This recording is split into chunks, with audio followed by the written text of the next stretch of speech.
یک مجری توجیک میگوید بعد توجه رادیو زودی به قضیه او روز 25 مای قرار اخراجش از سوی دادگاه در روسیه صادر شد. دولتمرود سلیموفی 28 ساله چند روز پیش به رادیو زودی مراجعت و از آن شکایت کرده بود که طول یک سال می شود در بازداشتگاه موقتی ساخروو است. او گفت سندهایش را در روسیه گم کرده بود و ماه ایون سال گذشته هنگام تفتیش پلیس روسیه از ترس آنکه دیپورتاسیون می شود نامناسبش را دیگر گفت و با همین به بازداشتگاه ساخروو افتید. یک سال می شود او را نه به تاجیکستان خارج و نه رها می کنند. به قول دولتمرود در این مدت او بارها به سفارت تاجیکستان در روسیه مراجعت کرد. 27 июня 2022 дами Сахарова mahkemesi спецприемда. Таки фамилия неправильная, барамига посольство Тоджикистан айпиштиш дига нашид ага айпишти мо давда накадай. Чанд борчид консулство телефон мекунем, ягон чи гап хабар нест, ёрдам ам наметавонам. رادیو زودی برای روشنی انداختن به قضیه این موضوع روز 23 مای به سفارت تاجیکستان در روسیه با نامه مراجعت کرد.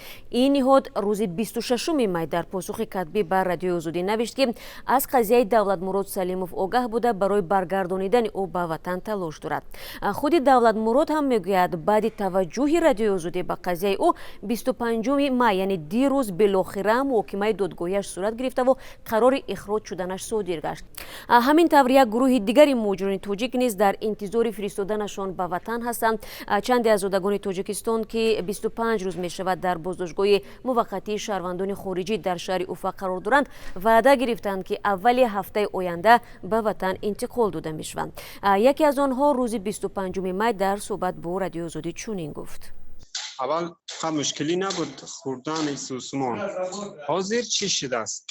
همین خورد و خوراک و ما کمتر کمبودی شده برای که بسیار شدن و ما هر روز آورده استم نه که وعده داده استن که چی میکنه همین بردسته نامه رو ایتون میکنه.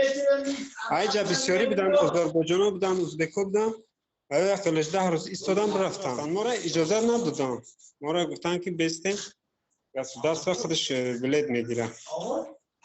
بعد ما خیلی ایستادیم.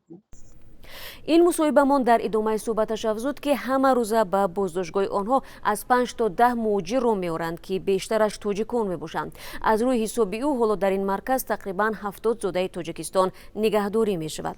در بازداشتگاه های موقتی ولایت سوردلوفسکی روسیه نیز در این اواخر شماره بازداشت شده ها از حساب مهاجران تاجیک زیاد شده است.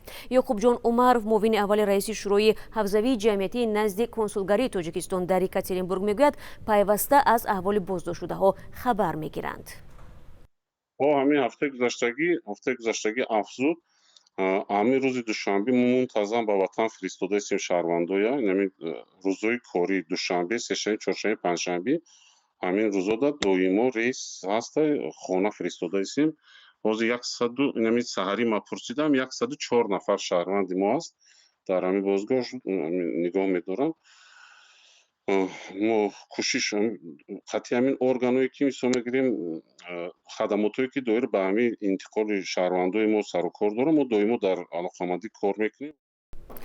مسئله بازداشت مهاجران در روسیه که بخشی از همشان برای نقض مقررات بود و بوش این کشور دستگیر و بعداً به تاجیکستان اخراج میشوند از موضوعهای دردناک باقی میماند.